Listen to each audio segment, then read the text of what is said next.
मेरा शरीर शुद्ध हो जाता है, प्रत्येक परनारी मुझे माता की तरह दिखाई देने लगती है। ये राम का नाम, ये राम नाम की महिमा। यानी रावण भी अगर राम बनता है तो शुद्ध हो जाता है, उसके मन में से विकार निकल जाता है। नकली राम बनने से जब विकार निकलता है तो जब व्यक्ति निश्चित रूप से राम के द्वारा बताए हुए उस मानवीय आचरण को अपने जीवन में उतार लेता है तो वह क्यों शुद्ध नहीं होगा और क्यों मुक्ति का अधिकारी नहीं बनेगा। राम का नाम लेने से ही ये जीव मुक्त हो जाता है। तो ऐसा पावन चरित्र, इस प्रकार के अनेकों प्रसंग रामचरित में वर्णन किए गए। प्रत्येक पात्र, गुरु का क्या कर्तव्य है, पुत्र का क्या कर्तव्य है, पिता का क्या कर्तव्य है, सेवक का क्या कर्तव्य है, स्वामी का क्या कर्तव्य है, भक्त का स्वरूप और भक्त का क्या कर्तव्य है, सेवा का स्वरूप क्या है, शत्रु के प्रति भी हमारा क्या कर्तव्य है, मानव समाज के प्रत्येक व्यक्ति के प्रति हमारा क्या कर्तव्य है, इसका संपूर्ण दर्शन व्यक्ति को रामचरित्र में प्राप्त होता है। संपूर्ण दर्शन। राम को आप देखिए, एक एक चरित्र में दर्शन होता है। पार जाना है, केवट से कह रहे हैं भैया हमको तुम्हारी आवश्यकता है, विनती कर रहे हैं। गोस्वामी जी लिखते हैं वहां, मांगी नाव न केवट, न मांगी, मांग रहे हैं। जिसको प्रत्येक व्यक्ति आदेश देता था उससे ठाकुर जी नाव मांग रहे हैं। वो परब्रह्म कह रहा है कि मैं याचना कर रहा हूं कि पार जाने के लिए हमें तुम्हारी नाव की आवश्यकता है, तुम कृपा करके ये नाव लाओ हमारे पास। मांगी। सब कहते थे केवट आओ इधर, पार उतारो हमको, पैसे लेता था, उससे ही उसका निर्वाह होता था। कोई ने आज तक केवट से याचना नहीं की, किंतु किसी श्रमिक की श्रम का इससे ज्यादा श्रेष्ठ मूल्यांकन क्या हो सकता है, आप विचार कर। ये राम जी सिखा रहे हैं। तो वहां तो प्रत्येक व्यक्ति के प्रति हमारे मानवीय कर्तव्यों का बोध अगर कोई ग्रंथ कराता है ना तो वो रामचरितमानस कराता है। ठीक है, अगर वो सेवक है, दास है, अगर वो गरीब आदमी हमारे यहां काम करता है तो उसके प्रति भी हमारा क्या दायित्व है, ये राम हमें सिखाते हैं। मानव समाज से प्रेम करना, समाज के प्रत्येक व्यक्ति को सम्मान देना, इसलिए राम का चरित्र अत्यंत दिव्य है। इसको सुनने से जीव को, देखिए मैंने आपको भागवत कथा में कई बार कहा है कि मुक्ति ऐसा नहीं है कि मुक्ति कोई सरल है। मुक्ति होना भी बहुत कठिन होता है, किंतु भक्ति होना बहुत कठिन है। ऐसे तो सभी ग्रंथ, भागवत आदि भी, भागवत भी मुक्ति का ही वर्णन करती है, रामचरितमानस में भी यहाँ कह रहे हैं कि राम नाम लेने से, राम के चरित्र का अनुकरण करने से मुक्ति हो जाती है। किंतु अगर कथा को ध्यान से देखें ना, तो वहां भक्ति मार्ग के जितने भी पथिक हैं वो कभी कोई मुक्ति नहीं मांगता, किसी ने मुक्ति नहीं मांगी, सबने भक्ति मांगी है। देव भक्ति मोहे अनपवायनी, सब यही कह रहे हैं, क्योंकि भक्ति में व्यक्ति का परमात्मा से संबंध स्थापित होता है। मुक्ति तो हो जाएगी। मैं बार बार आपको कथा में कहता हूं, मुक्ति तो भगवान की कृपा है, जिसके ऊपर कृपा हो जाती है ना, उसकी मुक्ति हो जाती है। किंतु भक्ति होना, भक्ति तो दुर्लभ है, और परमात्मा जिसे प्रदान करता है ना, उसे ही भक्ति की सिद्ध होती है। भक्ति केवल स्नेह से होती है, प्रेम से होती है, ज्ञान से भक्ति नहीं होती। कोई कहे ज्ञान बहुत है, ज्ञान से मुक्ति भी नहीं होती। किसी को ज्ञान है और आचरण नहीं है, तो ज्ञान तो रावण को भी बहुत है। अगर रामचरितमानस को, रामायण को उठा के देखें तो रावण तो कितना बड़ा ज्ञानी है। वो तो स्वयं मैं अपने मस्तकों को काट के शिव के लिए हवन करता था, तो मस्तकों में, भाल में जो अंक लिखे हुए थे उनको पढ़ता था,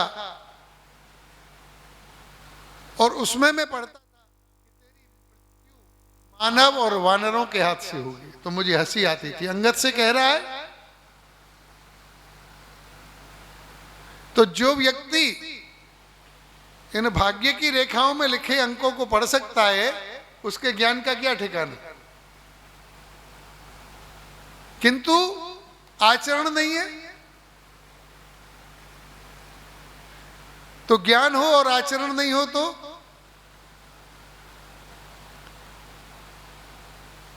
ज्ञान से भक्ति होती है, ज्ञान भक्ति में कारण होता है, पर ज्ञान से भक्ति हो जाए इस बात की कोई गारंटी नहीं। तब से भी भक्ति हो जाए इस बात की कोई गारंटी नहीं। कोई तप कर रहा है पर वो भक्त हो जाए इस बात की कोई गारंटी नहीं। किंतु स्नेह जहां है ना, वहीं भक्ति है। तो ये राम कथा मेरी दृष्टि में तो परमात्मा से जीव को स्नेह प्रदान कराने वाली कथा है।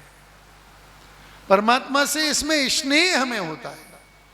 उसके उन दिव्य चरित्रों को सुन के, उसकी दिव्य मधुर लीलाओं को सुन के हमें प्रेम जागृत होता है परमात्मा के प्रति। इसलिए सीता राम चरित अति पावन। और उसमें भी पहले किसका नाम है? सीता।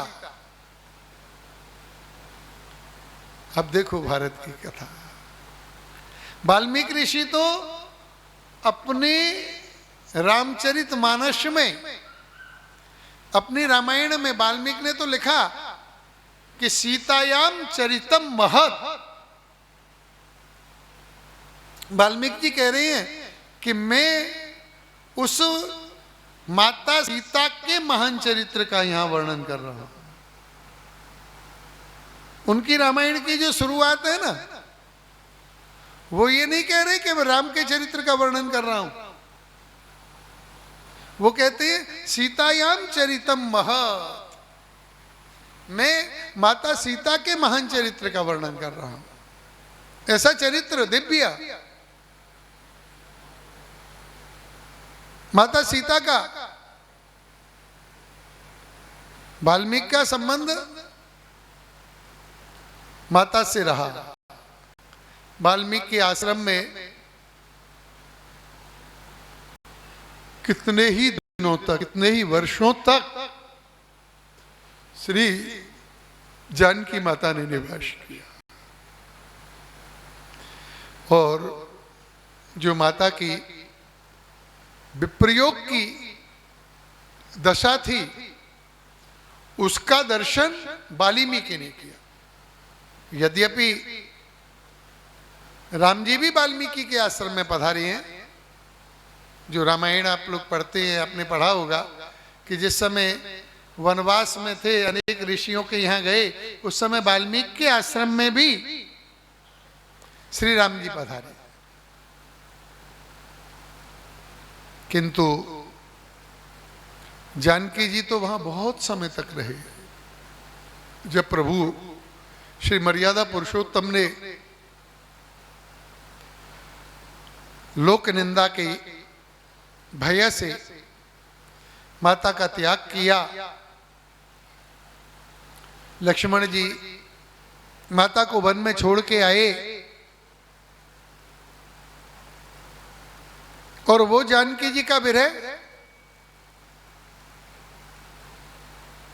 अलौकिक विरह, प्रेम की स्थिति में जिसको संयोग का भी अनुभव हो और विप्रयोग का भी अनुभव हो, वही श्रेष्ठ भक्त होता है। क्योंकि संयोग दशा में परमात्मा का जितना चिंतन होता है, उससे अधिक चिंतन विप्रयोग अवस्था में होता है। जब हमारे सामने भगवान नहीं है ना, तो उनका जो चिंतन होगा ना, वो एक अलग चिंतन होगा। वहां का जो चिंतन है, इसलिए भक्ति में विप्रयोग की सिद्धि भी आवश्यक मानी गई है। अब आप कहेंगे जब रावण हरण करके ले गया, तब भी माता को तो विप्रयोग हुआ भगवान का। पर उस विप्रयोग में, उस विरह में और इस विरह में तो बहुत बड़ा अंतर है। जब रावण हरण करके लंका में ले गया है, तब वो तो जगदम्बा है, पराम्बा है। उनको ये मालूम है लीला का क्रम भले कुछ भी एक अलग है वहां, क्योंकि लीला को तो हम लोग मूलतः, लीला क्या है, नाटक भी है। लीला का नाम नाटक भी है। जहां आदमी लीला कर रहा है, एक नाट्य कर रहा है, एक अलग अपने स्वरूप से अलग चेष्टा करना।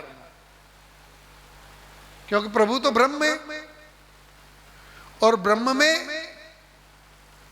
कोई मानवीय गुण होते ही नहीं, वो तो परमात्मा है। किंतु यहां आके मानव की तरह उसने अपने भीतर जो अहंता को और ममता को स्थापित किया, वही उसकी लीला है। परमात्मा में अहंता कहां है, ममता कहां है? भाई दो से ही तो संसार है। आज जो हमारी लौकिक स्थिति है, प्रत्येक व्यक्ति जो बंधा हुआ है, वो दो वस्तुओं से, अहंता और ममता। अहंता मैं ये अहंता, और ममता ये मेरे। इसमें ही पूरी की पूरी माया आ जाती है। ये मैं हूं और ये मेरे। अगर ये समाप्त हो जाए तो फिर आप में और संत में अंतर क्या रहा? आया ना ध्यान में? ये मैं हूं और ये मेरे। आज किसी दूसरे को न जाने कितने लोग पीड़ित हैं, जाने कितने लोग दुखी हैं, न जाने क्या क्या हो रहा है, क्या क्या घट रहा है संसार में, पर किसी को देख के हमें पीड़ा होती है। क्यों? क्योंकि उससे हमारी ममता नहीं है, उसको हम अपना नहीं मान रहे। किंतु जिससे ममता है कि ये मेरा है, उसकी पीड़ा से हम पीड़ित हो रहे हैं। आया ना ध्यान में? अहंता और ममता के भीतर ही पूरी की पूरी माया बद्ध है। बाकी तो कितने लोग मर रहे हैं। ठीक है, अगर हमारा संबंध भी है तो हम एक औपचारिकता से शोक प्रकट करने चले गए, क्योंकि वहां ममता नहीं है। तो ईश्वर भी जब मानव रूप में आता है तो ईश्वर में कोई अहंता भी नहीं है और ममता भी नहीं है, वो तो आत्मा राम है। किंतु मानव रूप में आने के बाद वो कहता है कि मैं और मेरा, वहां वो प्रदर्शन कर रहा है। ध्यान में आया ना? वो उसका नाट्य है, वो उसकी लीला है, इसलिए उसको कहते हैं लीला। जानकी जी को रावण हरण करके ले गया है और प्रभु रो रहे हैं। ये क्या है? नाट्य। भगवान में तो वैराग्य है, उसको रोना चाहिए। आगे आएगा कथा में, इस घटना को देख के तो पार्वती मोहित हो जाती है। आएगा राम कथा में। पार्वती को लगता है कि ये कैसे भगवान, उनको भ्रम हो जाता है सती के रूप में। दक्षिण के चरित्र की कथा में, रामचरितमानस में ये कथा आती है, वाल्मीकि में भी आती है। तो उसमें ममता है नहीं, पर ममता को दिखा रहा है। सबको लग रहा है कि क्या हो रहा है, वो तो ब्रह्म में जिसने सृष्टि की रचना की हो, वो क्या ये नहीं जानता कि हिरण कभी सोने के नहीं होते? आज तक बनाया ही नहीं, वो कैसे गया?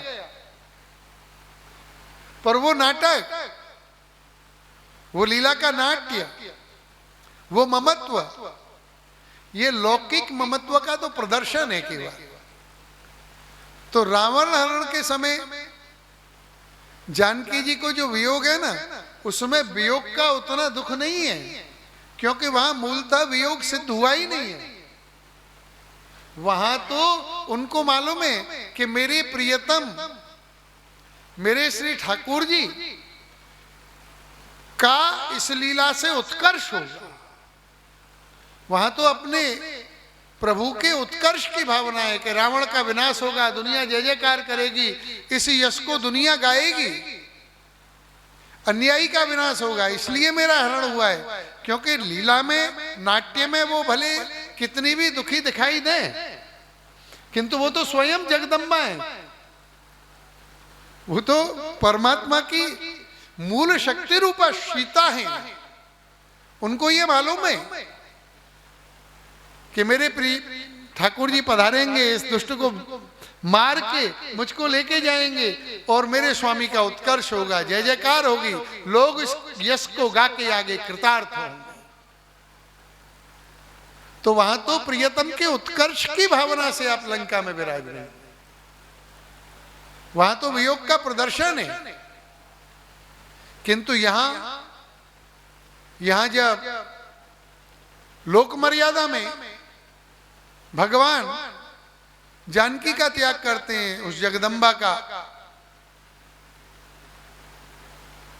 तब उनको ये मालूम है कि अब मेरा कभी मिलन होने वाला नहीं है। तो दोनों वियोग में बहुत अंतर आ गया, ये दोनों वियोग अलग।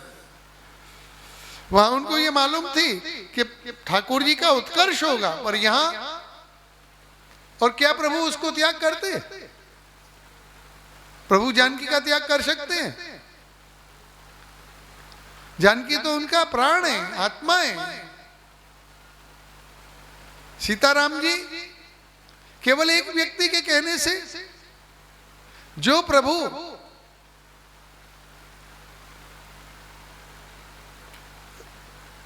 रावण के हरण करने पर वानरों की सेना लेके इतना विशाल युद्ध करते हैं, लंकापुरी के ऊपर आक्रमण करते हैं और जानकी को लेके आते हैं, वो प्रभु क्या एक व्यक्ति के कहने से छोड़ेंगे सीता? पर वहां उनको संपूर्ण विप्रयोग की अवस्था का दान देना है। और कैसे समय में, जब वो सगर्भाएं, उनके यहाँ बालकों का जन्म होने वाला है, उस स्थिति में। किंतु एक तो राजकीय मर्यादा का वहां दर्शन कराया कि राजा कोई व्यक्ति नहीं है, केवल राजा समाज का है। समाज का प्रत्येक व्यक्ति उसका पुत्र है, उसका परिवार है। राजा वही हो सकता है जो अपने परिवार के लिए नहीं, राष्ट्र के लिए जिए, प्रजा के लिए जिए। अगर प्रजा का कोई व्यक्ति असंतुष्ट है किसी कार्य से, तो उस कार्य को मैं क्यों करूं? एक आदर्श स्थापित करना। दूसरे, जो बालक होने वाले हैं उनका परिवेश, उनका पोषण वन के परिवेश में हो, संतों के घर में हो, एक ऋषि के आश्रम में एक आदर्श चरित्र से संयमित जीवन जीते हुए वो कुमार बड़े हों, ये भी कारण है। और तीसरा, श्री जानकी जी को विप्रयोग की सिद्धि कराना। इस प्रकार से भी इसकी व्याख्या की जा सकती। तो वहां सीतायाम चरितम मह, कैसी अवस्था है? लक्ष्मण जी को कह दिया छोड़ आओ वन। उनको यह भी नहीं मालूम कहां जाना है, कहां जाऊं, कहां रहूं, लक्ष्य क्या है। किंतु इस अवस्था में आने के बाद भी जानकी के मुख से कभी भी श्री राम के प्रति कोई अशब्द या कुशब्द रामचरित मानस में नहीं निकलता। ये सीतायाम चरितम। वो कहती है मेरे प्रभु तो गलत कर ही नहीं सकते, संपूर्ण समर्पित अवस्था। इसका दर्शन श्री वाल्मीकि करा रहे। जन्म जन्म मेरे पति श्री राम हो। जिस समय लवकुश बड़े हो जाते हैं, आप लोगों ने रामायण में ये पढ़ा है कि नहीं मालूम नहीं, किंतु जब लवकुश आके भगवान को रामचरित्र की कथा भी सुनाते हैं, रामायण की राम जी सुनते हैं उनके मुख से। उसके बाद वाल्मीकि आके क्रोधित होते हैं वाल्मीकि रामायण। वाल्मीकि क्रोध में उन्हें कहा तुमने ये क्या किया? ये अयोध्या की प्रजा, जिस समय नेमसारण्य में यज्ञ हो रहा है, माता की देह त्याग का स्थल है नेमसारण्य, आज भी वहां सीता कुंड है। नेमसारण्य में प्रभु यज्ञ कर रहे हैं और उस यज्ञ में वाल्मीकि जी पधारते हैं और वाल्मीकि जी कहते हैं कि ये अयोध्या की प्रजा जो आज राम राज्य में सुख मान रही है, जिस राम के कारण सुखी है, उसने कभी सीता के बारे में सोचा? बहुत कुछ कहते हैं उस समय वाल्मीकि जी, राम जी को भी कहते हैं। राम कहते हैं गुरुदेव आप संत हैं, मैं आपकी सब बात स्वीकार करता हूं, किंतु आप एक बार सीता को यहां ले आओ। यहां सब प्रजा भी अयोध्या की मौजूद है, बहुत से नागरिक मौजूद हैं, और वहीं जाके आप भूमि में समाती हैं। तब भी यही कहती हैं कि जो भी कुछ मैंने पुण्य किए हो, मैंने अगर मन क्रम वचन से श्री राम की भक्ति की हो तो युग युग तक मैं श्री राम की दासी बनूं, राम ही मेरे पति बने, मुझे श्री राम की शरण प्राप्त हो, राम की भक्ति प्राप्त हो। सीतायाम चरितम मह, ये सीता माता की। बहुत से लोग जो कहते हैं ना कि समाधि में रामचरित्र लिखा वाल्मीकि ने, ऐसा नहीं है। वाल्मीकि राम के समकालीन है। जिस प्रकार भागवत के रचयिता वेदव्यास कृष्ण के समकालीन है, उसी प्रकार राम के समकालीन है वाल्मीकि। महाराज उनने राम को देखा है, दर्शन किया है, वनवास काल में भी राम को देखा है, पर वो कहते हैं सीतायाश्च चरितम। छोड़ के लक्ष्मण जी आ गए हैं और वो जगदम्बा, वो महारानी सीता जो एक राजा की पुत्री है, एक चक्रवर्ती राजा की पत्नी है, असहाय उस निर्जन वन में खड़ी, जिनके एक इशारे से, जिनको अगर जल पीना होता है ना तो न जाने कितनी सेवकाएं स्वर्ण की लोटी लेके, रजत की लोटी लेके, स्वर्ण पात्रों में, रजत पात्रों में जल लाने के लिए तत्पर है। जो श्रृंगार करने बैठती है तो कितनी सेविकाएं आभूषणों को लेके खड़ी रहती है। ऐसी वो माता जानकी आज असहाय दीनहीन अवस्था में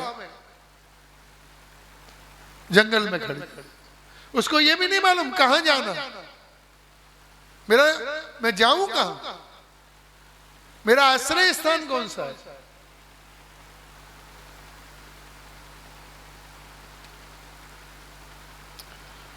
और वहां भी वो श्री राम का स्मरण कर रहे हैं। किसी भी स्थिति में जो राम भक्ति को नहीं छोड़ती ऐसी जानकी, जिनको कभी क्रोध नहीं आता ऐसी जानकी।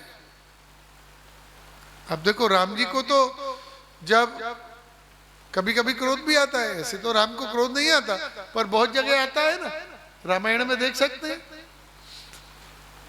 जब परशुराम जी को बहुत विनती की, विनम्रता से, आगे आएगा कथा में, पर जब बहुत परशुराम जी क्रोध करते चले गए तो राम जी ने कहा महाराज अब बहुत सुन ली तुम्हारी, हम भी क्षत्रिय के बालक हैं, अब ज्यादा मत बोलो।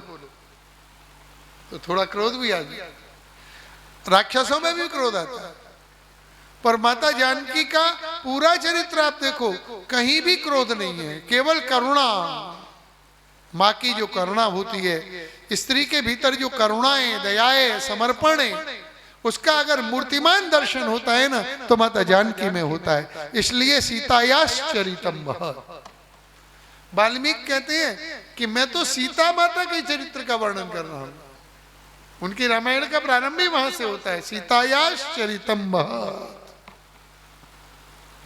वो सीता माता का महान चरित्र।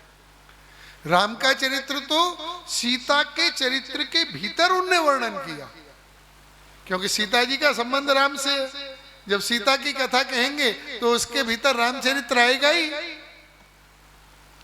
तो वाल्मीकि का जो दर्शन है, क्योंकि वाल्मीकि की आश्रम में जो वर्षों माता रही ना, उस आचरण को देख के वाल्मीकि की जो भक्ति है ना, वो जानकी जी के प्रति ज्यादा। लव कुश का जन्म हुआ, बड़े हुए, शिक्षा ग्रहण की, यानी वर्षों का समय।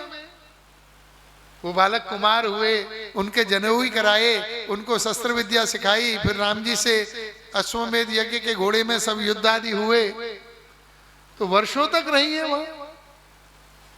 और सबसे छुपा के केवल वाल्मीकि ये जानते हैं कि ये जगदम्बा है, और कोई जानता भी नहीं, पूरे आश्रम में कोई नहीं जानता।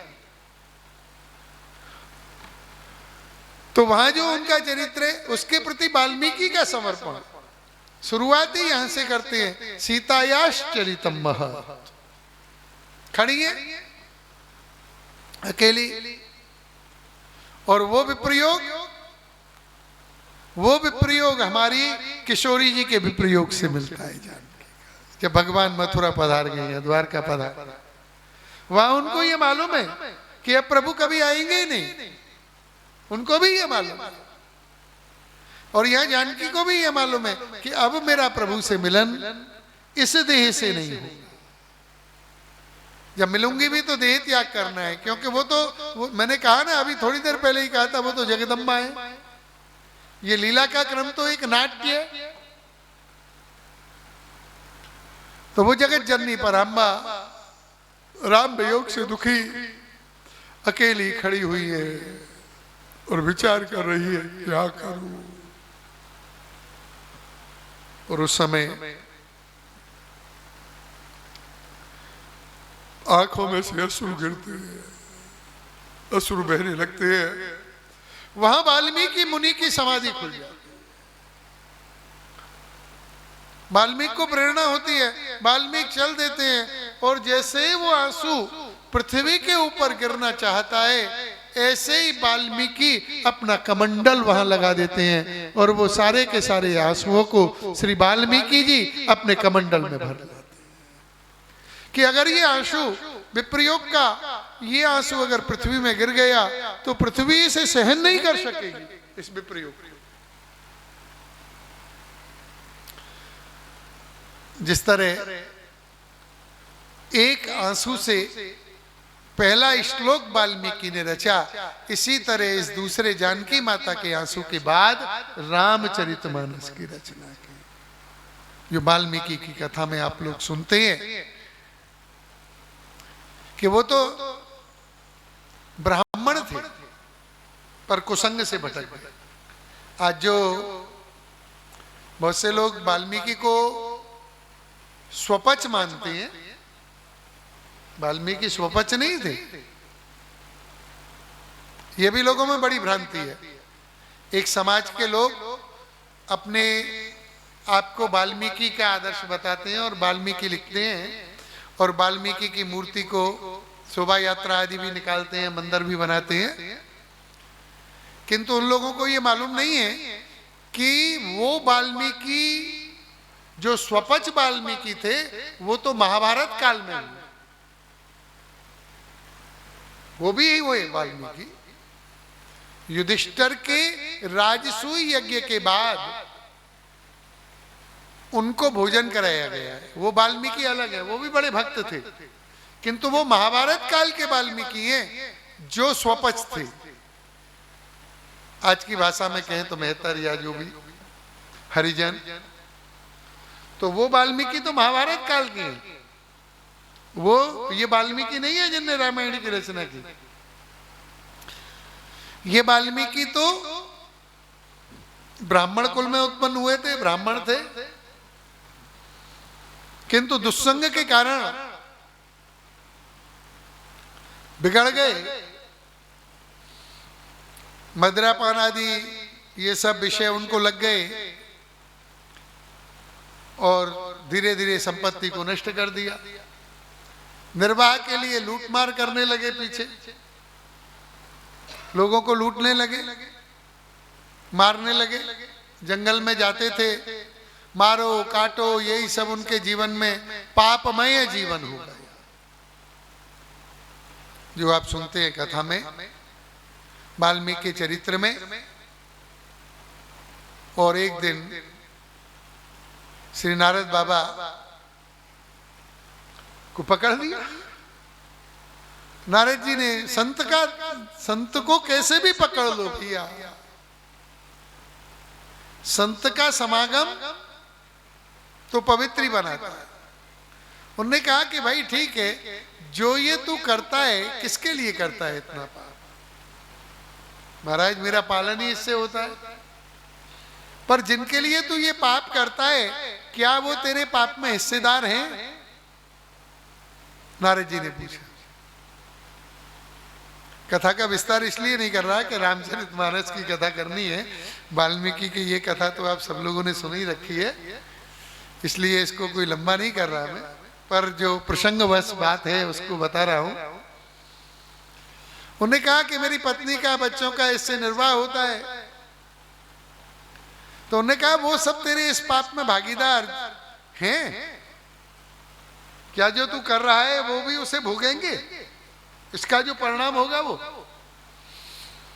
ने कहा कि महाराज भोगेंगे क्यों नहीं, जब इसी कमाई में से खाते हैं, यही सब उनके पोषण का आधार है, तो वो भी भागीदार तो हैं। उन्होंने कहा कि पूछ किया। वो बड़ा होशियार आदमी, उसने कहा कि तुम मुझको बुद्धू मत बनाओ, बेवकूफ मत बनाओ, मैं पूछने जाऊं और तुम भाग जाओ। मैं तुमको लूटने खड़ा हूं और मैं जाऊं पूछने और तुम सरक लो। उन्होंने कहा तू बांध जा पेड़ से मुझको, मैं बंधा हुआ हूं।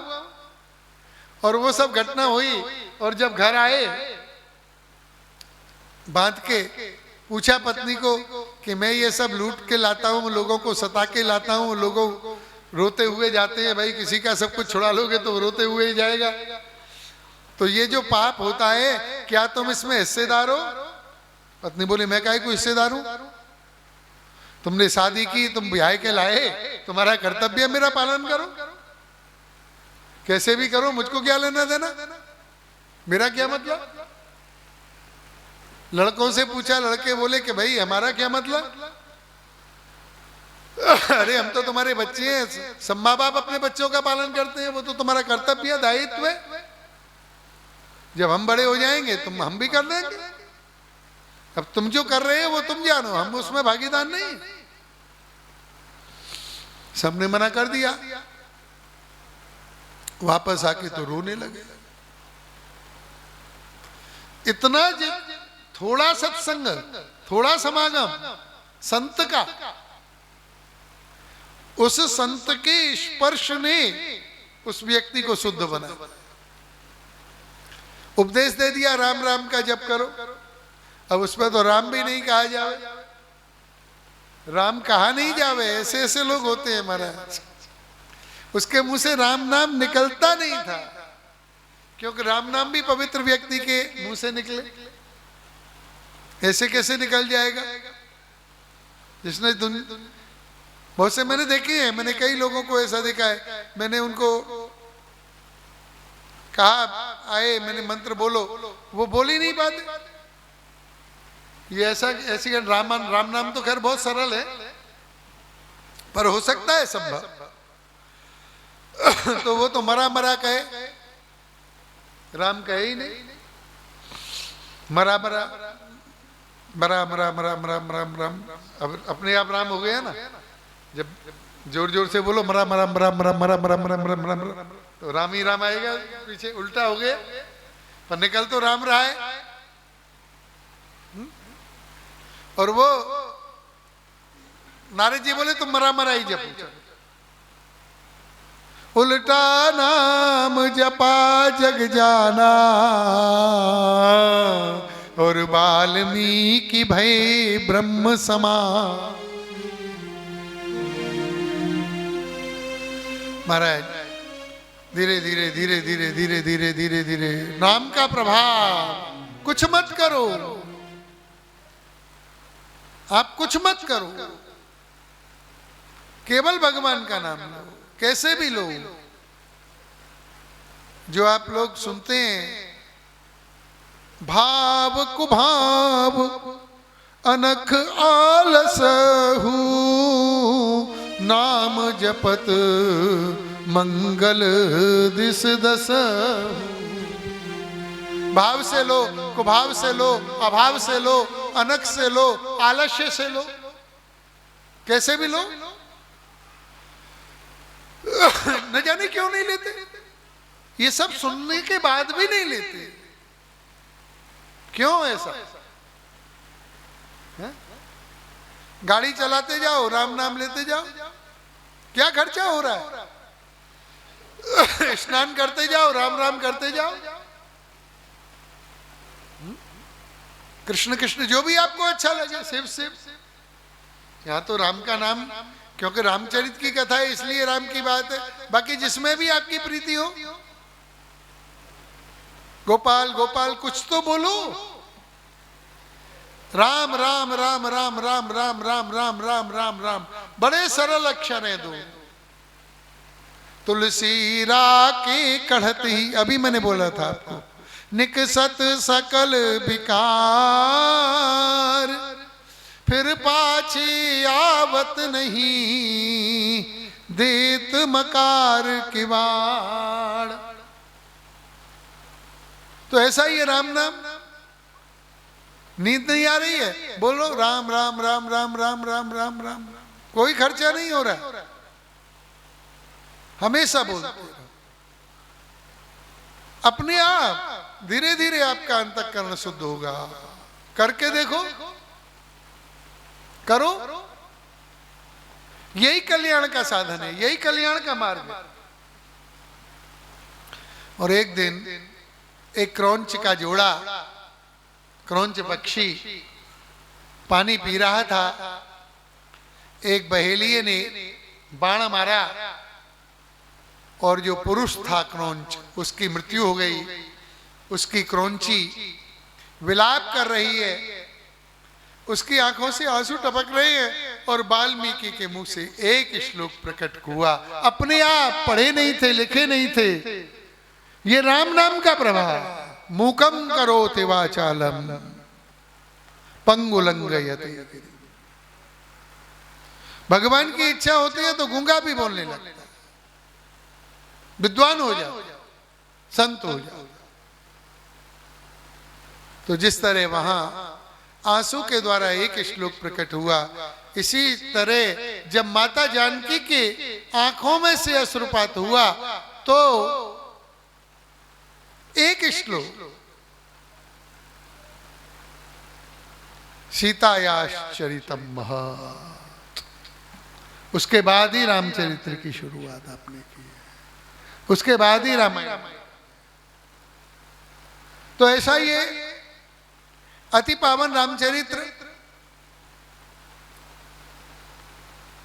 सबसे पहले तो अवतार का हेतु। कोई भी अवतार भगवान क्यों लेते हैं, अवतार का कारण क्या है, अवतार लेने की प्रभु को आवश्यकता क्या है, ये जो प्रश्न आता है वहां आप लोग ग्रंथों में वर्णन सुनते हैं। जब जब हो धर्म की हानि और बाढ़ी अधम असुर अभिमानी, तब तब धर प्रभु विविध शरीरा, हरत सबहि विधि सज्जन पीड़ा। जब जब धर्म की हानि होती है तभी तभी भगवान का अवतार होता है धर्म की स्थापना के लिए। और प्रभु अन्याय का विनाश करके धर्म को स्थापित करते हैं। किंतु ये बात भगवान स्वयं भी कह रहे हैं, गीता में भी ये बात भगवान ने कही, यदा यदा हि धर्मस्य ग्लानिर्भवति भारत अभ्युत्थानम अधर्मस्य तदात्मानं सृजाम्यहम् परित्राणाय साधूनां विनाशाय च दुष्कृतां धर्म संस्थापनार्थाय संभवामि युगे। किंतु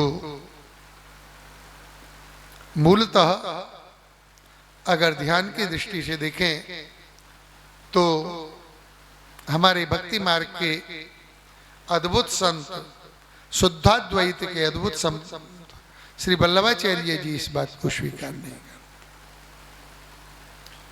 श्री महाप्रभु जी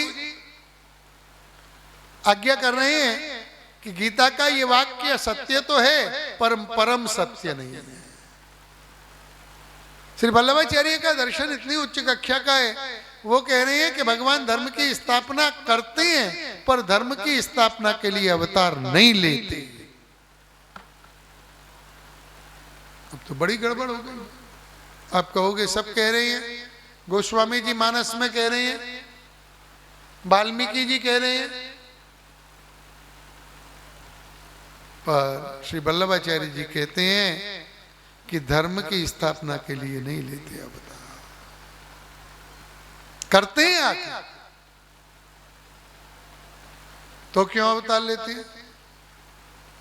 और श्री महाप्रभु जी ने कहा कि भगवान भक्तों के लिए अवतार लेते हैं। श्री वल्लभाचार्य का अद्भुत दर्शन भगवान के प्रत्येक कार्य में भक्त का ही कल्याण देखता है। उन्होंने कहा कि भगवान ने रावण को मारने के लिए राम नहीं बने। क्यों? अरे जिसकी इच्छा से प्रलय हो जाता है वो रावण को मारने के लिए राम बनेगा? रावण तो उनकी इच्छा से ही मर जाता। या पैदा ही नहीं होता? भाई भगवान की इच्छा नहीं हो तो ये असुर पैदा ही क्यों हो? तो रावण को नहीं मार सकते? वो जो प्रलय कर सकता है वो रावण को मारने के लिए इतना कष्ट क्यों करेगा कि अपनी पत्नी का अपहरण कराए, उसके बाद खोज करने के लिए भटके वन वन में, फिर वानरों की सेना इकट्ठा करे, फिर लंका पे चढ़ाई करे? इतना कष्ट करने की क्या जरूरत है? वो तो ईश्वर है। कर्तुम अकर्तुम अन्यथा कर्तुम, सर्व सामर्थ्य युक्त है परमात्मा। तो वो क्यों बने? क्या जरूरत है उसको? रावण तो उसकी इच्छा से ही मर जाएगा। बात तो सही है भाई, अगर ध्यान से देखें तो बात तो सही है। रावण नहीं मरेगा, मर ही जाएगा। भगवान चाहेंगे तो क्या नहीं हो सकता। तो फिर क्यों अवतार ले रहे हैं? तो बोले भैया अवतार इसलिए लेते हैं कि भक्तों का कल्याण कैसे हो। आज अगर भगवान अवतार लेके ये लीला नहीं करें तो हम काय की कथा सुनेंगे? हमारे लिए संसार में अपने महात्मा का लोगों को ज्ञान कराने के लिए। ऐसे तो वो निराकार है। योगियों से पूछो, ज्ञानियों से पूछो, योगी कहता है परमात्मा तो निराकार है, उसका कोई आकार ही नहीं। पर भाई अब निराकार है, ठीक है, हम भी मानते हैं निराकार है, पर काम निराकार से चलता नहीं, काम तो साकार से ही चलेगा ना। निराकार का कैसे चिंतन होगा? साकार का, जो जिसे देखा जा सकता है, जिसे अनुभव किया जा सकता है, उसका ही तो अनुभव करोगे। अभी बहुत सी ऐसी बात होती है, लौकिक उदाहरण में कहूं, आप कहीं जा रहे हो और आपकी गाड़ी में से हवा निकल जाए एक पहिए में। अब हवा निकल गई, अब आप किसी को पूछो भाई कि अभी यहाँ कोई हवा कहाँ मिलेगी? अब पूछा किसी ज्ञानी आदमी से, बोले अरे हवा कहाँ मिलेगी, हवा तो सर्वत्र है, हवा कहाँ नहीं है? हवा के बिना तो जी नहीं सकता आदमी। हवा का कहीं अभाव है? वायु का कहीं अभाव है? बताओ। वायु तो सर्वत्र है, वायु नहीं हो तो? पर वो वायु भले सर्वत्र है, पर उस वायु से हमारी गाड़ी तो नहीं चलेगी। हमारा जो पहिया, उसमें से जो हवा निकली, वो उस सर्वत्र हवा की व्यापकता से तो चलने वाली नहीं है। उसमें तो जिस यंत्र विशेष में हवा भरी गई है, स्टोर की गई है, वो ही पाइप के द्वारा जब वो पहिए में डाली जाएगी तो भी गाड़ी तो चलेगी। बाकी तो सर्वत्र है, सही बात है, पर आपका काम तो नहीं हुआ उससे। तो ऐसे ही अगर ब्रह्म निराकार तो है, सर्वत्र व्याप्त भी है, ब्रह्म कहां नहीं है? दुनिया में ऐसी कौन सी जगह है जहां परमात्मा नहीं है? किंतु वो सर्वत्र व्याप्त ब्रह्म जब तक हमारे भीतर प्रवेश करके हमें अपने उस स्वरूप का अनुभव नहीं कराएगा, तब तक हम कैसे सर्वत्र का अनुभव करेंगे? आया ना आपको ध्यान में? ठीक है, हवा है, और आगे चले। फिर तू किसी दूसरे को पूछा कि भैया हवा कहाँ है? अरे हवा कहाँ है? हवा तो तुम्हारे भीतर ही है।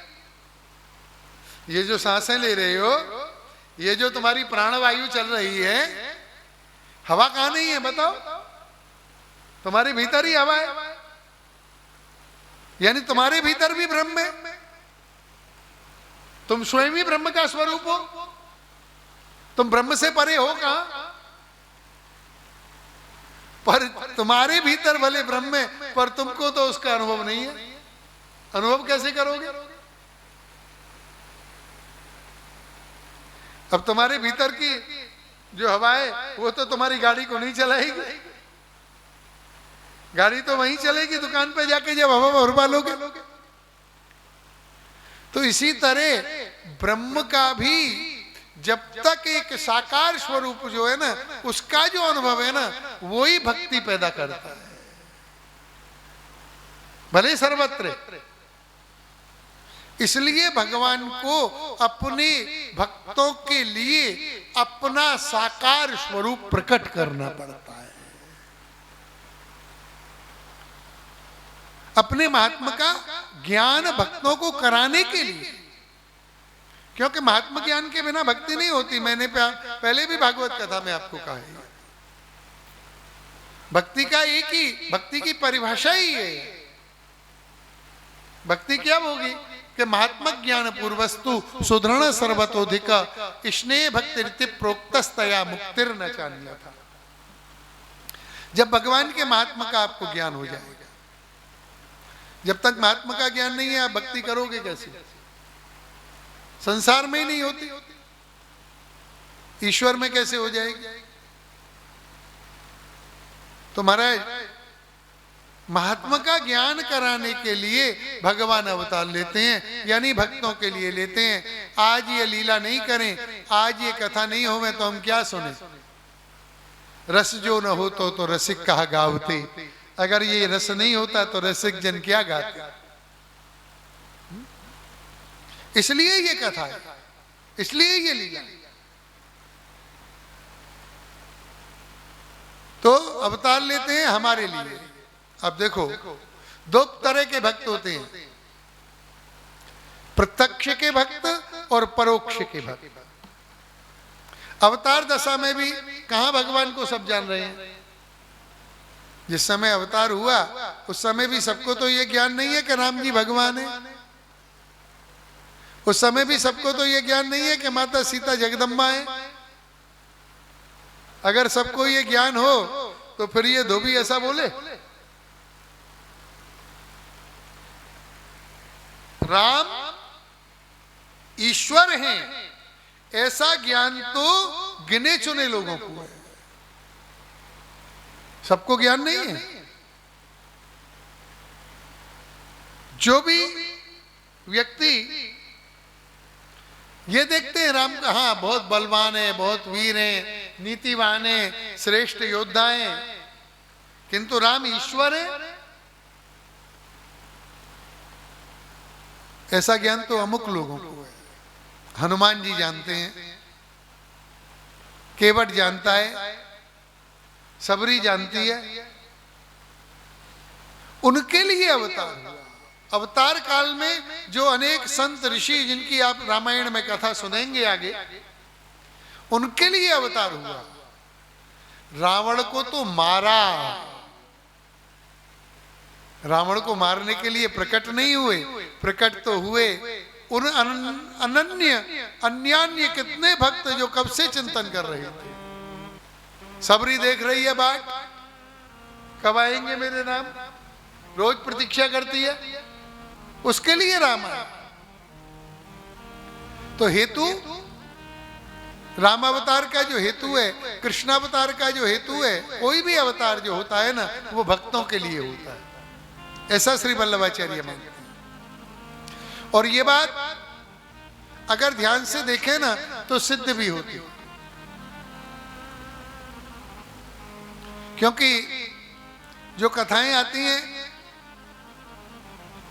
वाल्मीकि जी भी कह रहे हैं, यद्यपि गोस्वामी जी ने दूसरा वर्णन किया है, किंतु वाल्मीकि का जो वर्णन है वो वाल्मीकि रामायण में कहते हैं कि जय और विजय नाम के जो आपने ये कथा सबने सुन रखी है, वाल्मीकि में बहुत सी ऐसी कथाएं जिनका अभी मैं आपको बहुत ज्यादा वर्णन नहीं करूंगा, क्योंकि समुद्र मंथन आदि की, उत्तंक ऋषि की, ये सब कथा जो भागवत में आती है ना, वो भी सब वाल्मीकि में है। तो आपको ऐसा लगेगा कि ये तो वही भागवत जी की कथा आ गई, फिर इनको सुनोगे, क्योंकि अपना उद्देश्य यहाँ राम कथा है मूल में। इसलिए राम कथा का ही वर्णन होगा। तो दोनों में अंतर है, दोनों की कथा। जय और विजय नाम के पार्षद जो सनत कुमार के साप से 3 जन्म लेते हैं, वाल्मीकि ने तो उसी को माना है, किंतु गोस्वामी तुलसीदास वहां प्रताप भानु नाम के राजा की कथा कहते हैं। मानस में जो कथा है वो कहते हैं कि एक प्रताप भानु नाम का चक्रवर्ती सम्राट था, ऐसा है। और ये प्रताप भानु पूरे भारत का राजा था, किंतु चक्रवर्ती सम्राट धन की, संपत्ति की कोई कमी नहीं होगी। चक्रवर्ती पे क्या कमी? संतान है, धन है, सब कुछ है, राज्य इतना बड़ा, किंतु फिर भी कितना भी प्राप्त हो जाए, किंतु जब तक आपको यथालाभ संतोष वृत्ति की सिद्धि नहीं है तब तक आप तृप्त नहीं है। और जब तक आप तृप्त नहीं है ना, तब तक आप परमात्मा से बहुत दूर हैं। ये प्रताप भानु एक बार जंगल में गया और जंगल में जाके एक कपटी मुनि के चक्कर में फंस गया। मुनि कपटी था, माया से इसको फंसा लिया। राजा को बड़ी सुंदर सुंदर बातें सुनाई, कथा सुनाई, और राजा को कहा कि राजा, मैं तुम्हारे ऊपर बड़ा प्रसन्न हूं, तुम कुछ भी मांगो। अब देखो, एक चक्रवर्ती सम्राट, कोई कमी नहीं थी, पर फिर भी अतृप्ति, यानी कामनाओं का वहां तक भी अंत नहीं है। यहां ये निर्देश आ रहा है, आप अगर संसार में पड़े रहेंगे, अगर आप संसार से निवृत्त नहीं हो रहे, तो ये कामना तो कभी समाप्त होंगी नहीं। जिसकी कामना समाप्त हो गई है ना, वो ये मान ले कि मेरे ऊपर भगवान की कृपा होना शुरू हो गया। कामना करना भी बुरा नहीं है, किंतु यथालाभ संतोष, जो आपको मिले अगर उसी में आप संतुष्ट हो, आपके जीवन में कोई हाय हाय नहीं है ना, तो आप संत। तो ये प्रताप भानु यानी असंतुष्ट जीवात्मा। मुनि ने कहा कि महाराज आपको क्या चाहिए? और राजा ने कहा कि महाराज, जरा मरण दुख रहत तनु, समर्जिते नहीं कोय, एक छत्र रिपुहीन मही, राज्य कल्प सत होय। अरे महाराज, अगर आप मेरे ऊपर प्रसन्न हो ना, तो मुझे अमर बना दो, पहला वरदान। मुनि तो कपटी था ना, वो तो इसको ठगने ही बैठा। बोले हाँ तथास्तु, दे दिया, अमर हो गए। और कुछ चाहिए? इसने कहा कि महाराज एक बात, यानी एक कामना पूरी हुई, दूसरी उत्पन्न हो गई। अगर आप इस संसार के जाल में फंसे हुए हैं, कामनाओं ने आपको बांध रखा है ना, तो आप कभी तृप्त नहीं होंगे। अमर तो बन गए, अब और क्या चाहिए? इसने सोचा अमर बन के कहीं बुढ़ा हो गया तो शरीर ही काम नहीं करा, हाथ पांव काम नहीं करे, फिर क्या करूंगा अमर बन के? ऐसी अमरता भी क्या काम की? तो बोला एक वरदान और दे दो। बोले जरा मरण दुख रहत तन, कभी बुढ़ापा नहीं आए, कोई शरीर में दुख नहीं हो, पीड़ा नहीं हो। मुनि बोले तथास्तु, ये भी दिया। और क्या चाहिए? और कुछ चाहिए? बोले हाँ एक और बात।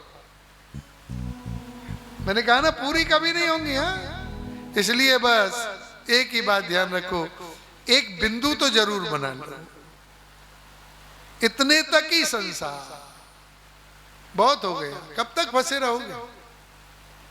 विचार करो। राजा बोला महाराज एक बात हो, एक वरदान हो। क्या चाहिए भैया? राजा ने सोचा कि आज तो मैं राजा हूं, कल किसी दूसरे राजा ने आक्रमण करके मुझको जीत लिया और वो राजा बन गया, तो फिर अमरता का क्या करूंगा? अपमानित जिंदगी जीनी पड़ेगी, अमर होके भी मरे जैसा ही। राज्य वो ले लेगा, संपत्ति वो ले लेगा, सब कुछ उसके पास, फिर मैं जी के भी क्या करूंगा? तो राजा ने कहा एक वरदान और दो, समर जिते नहीं को, मुझको युद्ध में कोई नहीं जीत सके। मुनि बोले तथास्तु, ये भी दिया। और कुछ चाहिए? पर कामनाओं का अंत नहीं है, फिर भी कभी आशा पूरी हो रही है, फिर एक आशा आ गई, कभी नहीं होता। इसलिए हमेशा मैंने कहा ना, ज्यादा हाय नहीं करना, एक लक्ष्य बना। ये कहता है महाराज, एक छत्र रिपुहीन मही। आप ऐसा करो कि मुझसे जितने भी मेरे शत्रु हैं ना, वो सब मर जाएं, झंझट ही कटे, युद्ध बुद्ध भी नहीं करना पड़े। चलो ये भी दे दिया। और कुछ चाहिए? तो बोले राज्य कल्प सत हो। एक कल्प के बाद तो प्रलय हो जाएगा, सभी खत्म हो जाएंगे, मैं भी मर जाऊंगा। वो तो अमर लोग भी मर जाते हैं, उसमें तो देवता भी मरते हैं। प्रलय हुआ तो सबका लय हो गया। तो राजा कहता है कि मैं तो 100 कल्पों तक इसी प्रकार राजा बना रहूं, यानी कामना पूरी नहीं हुई। तो ऐसा जो अतृप्त जीव है, उसे तो राक्षस की योनि में ही जाना पड़ेगा। भाई कब तक तृप्ति नहीं, कब तक आपको संतोष नहीं? कोई सीमा तो हो, कोई मर्यादा तो हो। कब तक आप नहीं जागोगे? कब तक इस पचड़े में पड़े रहोगे? तो ये अतृप्त जीवात्मा ही प्रताप भानु है।